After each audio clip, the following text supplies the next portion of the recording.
എല്ലാവർക്കും നമസ്കാരം. എൻ്റെ പുതിയൊരു വീഡിയോയിലേക്ക് എല്ലാവർക്കും സ്വാഗതം. പാവങ്ങൾ ഈ ഹോസ്പിറ്റലിലൊക്കെ ചെന്നാലുണ്ടല്ലോ, ഇങ്ങനെയൊക്കെ ഇട്ട് വലയ്ക്കുമ്പോൾ എങ്ങനെയത് പ്രതികരിക്കാതിരിക്കും? ആ വീഡിയോ ഒന്ന് കാണാം. തിരുവനന്തപുരം മെഡിക്കൽ കോളേജ് ഒരുത്തന്റെ തന്തയുടെ വകയല്ല. നിസാര 5000 രൂപയുടെ പേരിൽ 4 ദിവസമായിട്ട് ഇവിടെ പിടിച്ചു വെച്ചിരിക്കുകയാണ് ഈ 2 സ്ത്രീകളെ. ഈ ഒരു ചേച്ചി അവരുടെ മോളും കൂടെ 4 ദിവസം വെളിയിൽ നിൽക്കാൻ പറ്റൂല, അത്രയ്ക്ക് വയ്യാത്ത അവസ്ഥയിലാണ് ഈ അമ്മ നിൽക്കുന്നത്. പൈസ കൊടുക്കണമെന്ന് പറഞ്ഞെങ്കിൽ ഞാൻ സമ്മതിക്കില്ലായിരുന്നു. 5000 രൂപയ്ക്ക് വേണ്ടി അങ്ങോട്ടും ഇങ്ങോട്ടും ഓടി നടക്കുകയാണ്. പൈസ പറയാതെ ഇവരെ കൊണ്ട് ആൻജിയോഗ്രാം ചെയ്യിപ്പിച്ച് ഡിസ്ചാർജ് ചെയ്യണമെങ്കിൽ 5000 രൂപ അടയ്ക്കാതെ ഇവരെ വിടില്ല എന്ന് പറഞ്ഞു. മെഡിക്കൽ കോളേജിലെ സൂപ്രണ്ടിന്റെ അടുത്ത് വരെ സംസാരിച്ച് ഈ പൈസ അടയ്ക്കാൻ പറ്റൂല എന്ന്. അടയ്ക്കാൻ പറ്റാത്ത അവരെ കയ്യിലില്ലാത്തതുകൊണ്ട് പാവപ്പെട്ടവർ ചെന്ന് മണിക്കൂറോളം ക്യൂ നിൽക്കണം. സ്റ്റാഫുകളാണ് വരുന്നെങ്കിൽ ഒരു സെക്കൻഡ് പോലും ക്യൂ നിൽക്കണ്ട. അപ്പൊ ഞാൻ എന്തായാലും ഇതിപ്പം കുറച്ച് പൈസ തരാം, അത് വീടിന്റെ എന്നാ പറഞ്ഞില്ലേ, ആ പൈസ വെക്കുക. ഒരുപാട് നന്ദിയുണ്ട്.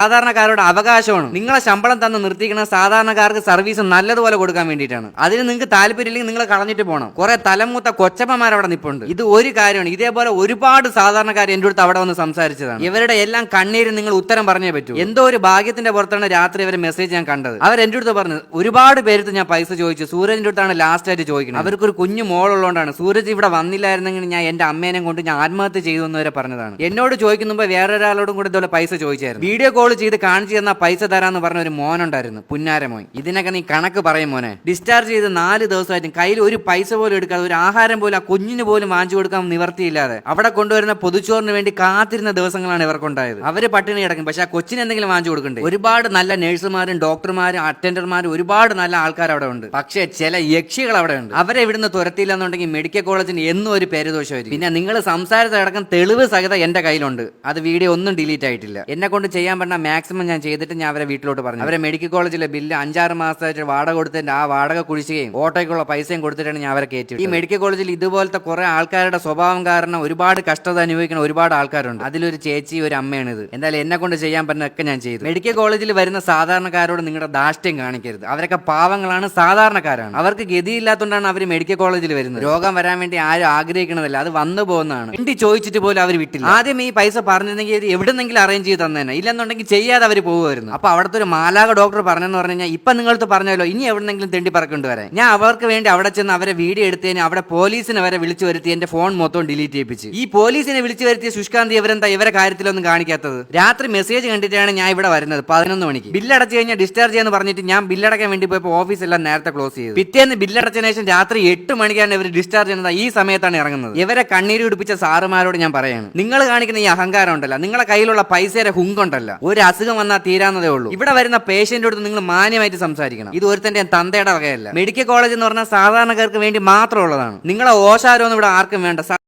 നമ്മളെ പോലുള്ള സാധാരണക്കാരാണ് ഈ ഗവൺമെൻറ് ആശുപത്രിയിലൊക്കെ പോകുന്നത്. പക്ഷെ അവരോടൊക്കെ ഇങ്ങനെയൊക്കെ കാണിച്ചാൽ എന്താ ചെയ്യുക?